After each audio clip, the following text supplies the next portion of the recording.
couple of questions here, Nikki. Do you look up the property before you make the call? No. How many of you do? Before you make the call, you look up the property. There's no time. Sometimes I do. You don't have enough time. I'm looking it up as I'm calling him, but sometimes Yeah, that's what you do. For those of you that are out there, did you see all the heads go, no, no, no, no, no? Because that means you've just given that 20 seconds to the other agent that's on the phone with your client right now because you're worried about if it's pending or not, or whatever the case may be. Pick up the phone, make the call. You got the phone is your friend. To channel Tom Lito's training, by the time you've looked up the property, the other agent's already contacted. Exactly. Yeah, it's true. Exactly. It's true. No time for that. You got to get right on. Yeah. Push on it. Get them on the phone. And then as you're trying to establish rapport, that's when you're working. Your eyes are your computer keys I'm are on going. another page on my phone looking. Okay. I see the address. And so Wisconsin, or Cleveland, or wherever you're from. Oh my goodness. You study the area codes. Yep, exactly. So we all have something in common with somebody in almost every state. Yep. I mean, that's what I do. So that I kind of got it memorized. And you establish commonality, right? Yep. I use LP Mama. Does everybody know what LP Mama is? I don't think so. No?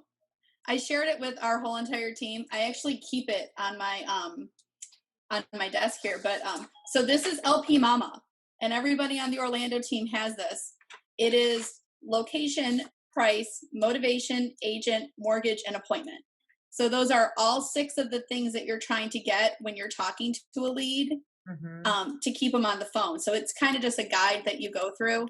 And it really helps getting, because you learn so much about somebody and what they're actually looking for. That's a good acronym. That is a good LP idea. Mama. LP Mama. If you want to just email me and I'll send you a copy of it. The thing too is, Dan, and I know you know this, but what is the percentage of buyers that actually buy that first inquiry home, right? I mean, it is so insignificant in the process. It's not even funny. I think it's 0.2%. It's less than 2%, I think, actually buy the home they inquire about. Did everybody hear that? The point is not the house, the features, the price, the location, right? You'll get to all that. The point is, again, 98% won't buy that house. It's about you getting in touch with them, building a rapport and a trust, and understanding their criteria, their motivation, and the LP Mama. But that's the truth. So if all of you've heard, I mean, everybody, forget about it. It's get on the phone as quickly as possible, regardless of where you're at, pull over, whatever you can do. I remember many conversations driving down I-4, going to somewhere and just picking up to say, and literally just tell them, hey, I saw the call, I saw your information, just want to reach back out to you. Oh, by the way, I'm driving down I-4 going 80 miles an hour, and I'm going to show a house right now, but I'll get back with you. What is it you're actually looking for? I don't have any time to stop and look and see what that property is going down I-4. It doesn't matter. That doesn't matter. It's building that rapport, getting in touch with them before somebody else. And as Judy says, keep them on the phone as long. The best thing you can do when you're keeping them on the phone, you hear that other call coming in and your smile gets bigger, right? You're just like, yep, you're not getting in. I've already got them. So. Yeah, because they'll usually tell you that the other calls are coming in. What in the world? You'll hear all kinds of comments about that. So, and then I think that you ease their mind a little bit when you explain the system, because it's so often they'll say, I never knew what I was getting into when I clicked on that. And I just explain it in a way, always putting Robert Slack at the top of the list in terms of the companies with the relationship. I don't know if I should, but I do. And establishing us as the partner and the one that wants to work with you. Well, there's no question. Again, I'm going to go back to this. If you just write this down, go back to the LMS, view the top 5 objections, because that is one of them. And the key is that you want to give them, you're explaining to them, nobody else is going to explain this to them. Nobody else is going to take the time and say, well, Mr. Smith, I understand this could be frustrating. If you got 2 seconds, I'll tell you why this is happening. Right. here's exactly how these portals work. Whether it's Realtor.com, whether it's Trulia, whether it's Zillow, whatever, they're all the same. You're going to click a button, it goes out to many, and this is what happens. But here, what I'm going to do, I'll go ahead and send you my private link. You can go on there, search all day. I won't even call you. I don't care. You just enjoy yourself. Go, if you see something you like, give me a call. I mean, have that conversation, because now you're educating them and also pulling them off those other sites and getting them into your own database, your own ecosystem that you're going to be reaching back out to them only. So that's Right. a huge key. Yeah. Any other comments on that? Well, one thing that I can actually go back and say that I think that, God, what's his name?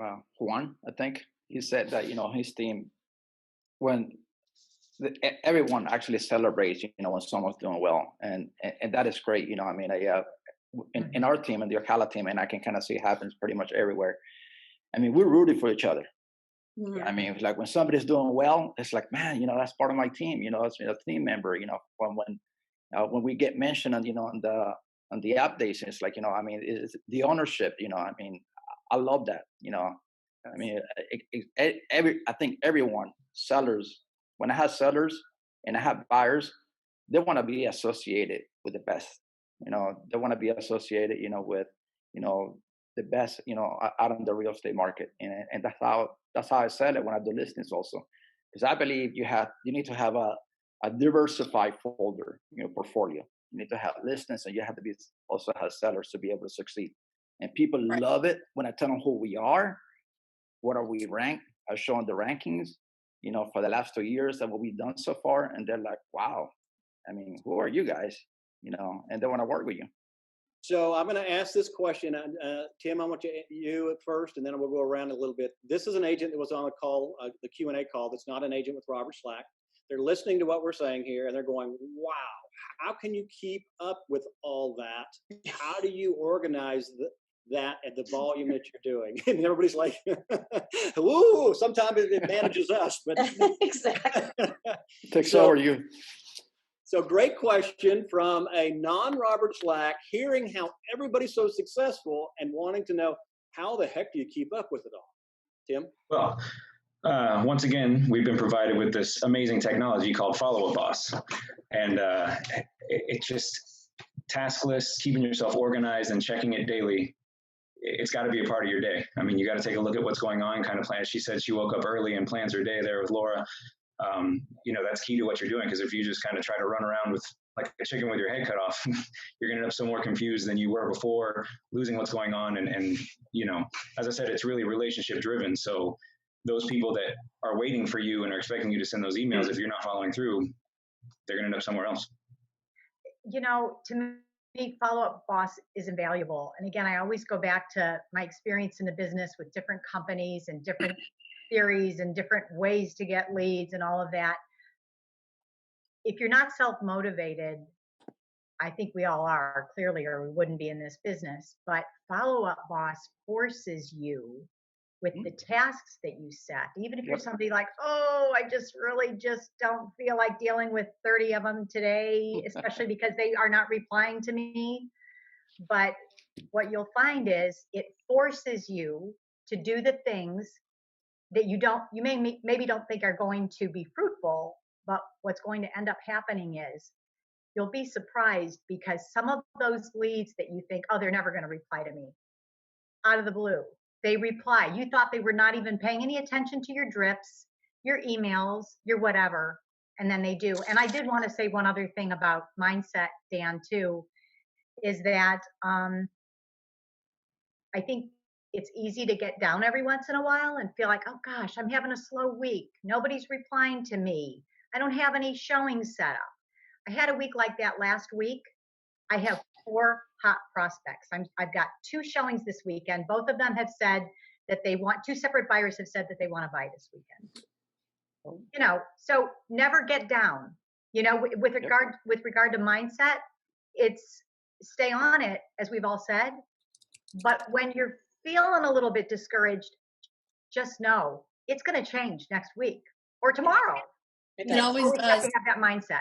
It will change. Yeah. It will always change. Just stay positive no matter what, and keep working it. Yeah. It takes a little time for you to realize that, what you just said, Judy, because after you've lived it a couple of times, And then by the third time, you embrace the slow time. Yeah. Your whole mind changes like, Yeah. thank God it slowed down I know. enough. You're not worried about because you know it's going to come back. I secretly, as horrible as COVID is, I secretly thought, okay, maybe we'll slow down a little if there's any silver lining in this horrible thing. But we didn't. How did that work out for you? That did not work out.